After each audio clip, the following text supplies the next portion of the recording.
Hello there, MyRadar tropical weather expert Dr. David Ryglicki here. And if you're seeing me, you know what that means? That's right, more hurricanes. So in this particular video, we're going to be talking about hurricane structure and hurricane intensification.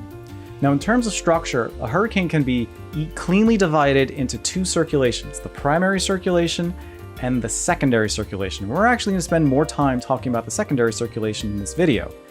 But the primary circulation is probably what you're thinking of when you're trying to envision what a hurricane looks like. So if you're looking at a hurricane in radar imagery or satellite imagery or model fields or anything like that, you're going to be seeing all of these swirling features around the core of the storm.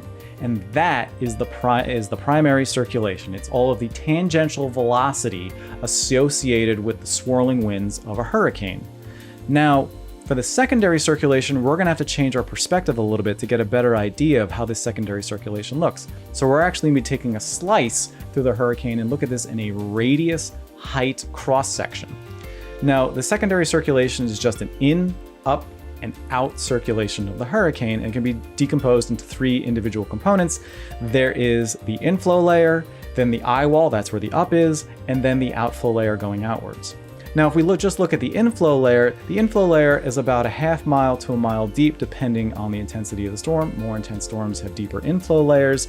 And this is really just where the maximum inward radial velocity occurs. So most of the air is being dragged in this inflow layer. Now, eventually, as all this air is coming in, you're going to get something called surface convergence. Now, all that air's got to go somewhere, and it can't go down into the ocean. So what happens is that it gets forced and lofted into the eye wall. Now, this eye wall extends up to about 50 to 60,000 feet. And once you get to the top of the eye wall, that's when the air will flow out in what's called the outflow. Now, the majority of the outflow will spread out away from the storm, usually 500 to 1,000 miles in ideal cases. However, a small component of actually is going to be forced inwards, radially inwards, and start colliding with itself. Now, I told you that this kind of convergence at low levels leads to vertical motion. Well, it's a little different at the upper levels. So in our atmosphere, you can divide it up to 4 different layers. And the troposphere is where we live, and the region right above us is called the stratosphere. Now, there's a thin layer called the tropopause that divides the two, and it's really difficult for air to move in between the two because of this layer. So what happens is that as the air converges at 50 to 60,000 feet, it's going to be forced downwards because it can't go up. So as it's being forced downwards, this is forced sinking, the air is going to warm, and sorry to disappoint those fans of a certain movie out there. So this warming has very important implications for the evolution of the tropical cyclone. So the first one that's obvious is that as the air warms, the relative humidity goes down and you're going to lose the clouds. Now, I know in a hurricane, it's warm and moist. I get that. But when you're forcing the sinking, there's no new moisture coming in. So as you're forcing the sinking, you're forcing it to get warmer, you're going to lose the clouds. And that is why the eye is clear. Now, the second part of this warming is that as you warm the column, you're actually going to be lowering surface pressure.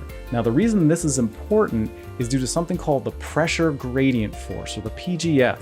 And all that really says is that air wants to move from areas of high pressure to low pressure. So the low pressure of the hurricane is going to start sucking environmental winds in. Now, it's a little bit more complicated than that because the pressure gradient force is usually balanced by something called the centrifugal force. And the simplest way I can explain it is that if you have a younger sibling or you have a child who really likes merry-go-rounds and a kid's like, "Daddy, hey, I want to go faster." And you give that merry-go-round a shove and your kids go flying and they go crying. Great parenting tips here. That force that drives them off the merry-go-round is the centrifugal force. So largely speaking, in a hurricane, those two forces are largely in balance, except in the inflow layer, in the boundary layer. And the reason for that is due to friction. So what happens that in the boundary layer, friction messes with the momentum, the centrifugal force can't balance the pressure gradient force, and that's how you get inward dragging of the environmental winds. Now, this is very important implications for intensification because you might be thinking, tangentially, all right, why are the winds so weak at outer radii from the storm and they're much faster closer into the eye? Now, the reason for this is something called angular momentum. Now, don't break out your physics textbooks. We can explain this. So I want you to think of an ice skater, All right, so in a figure skating competition, usually how they end is that the skater will extend their arms, and at the end, they will pull them in and start spinning faster and faster. And the primary reason for that is conservation of angular momentum. And a hurricane works in mainly the same way, is that a hurricane has intrinsic angular momentum.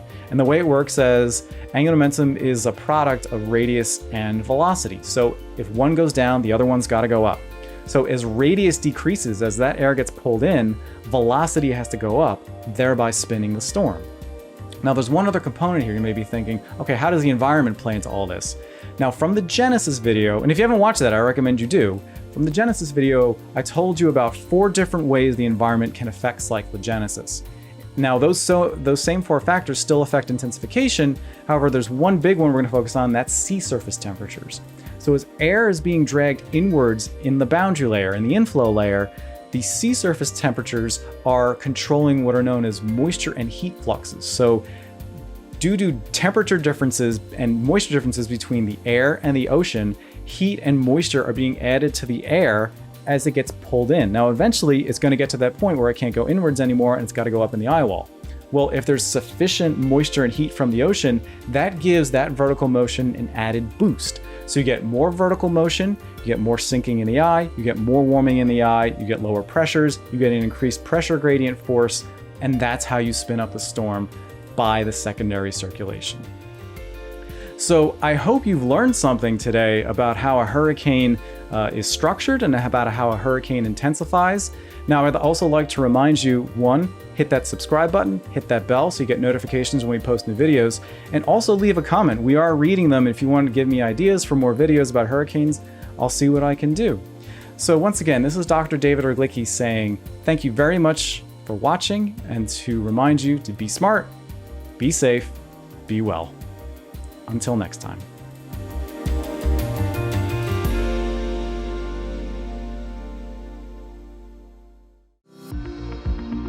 Follow MyRadar on social media: Facebook, Twitter, Instagram, and YouTube. Download MyRadar on iOS, Android, Amazon Alexa, Xbox, and Windows.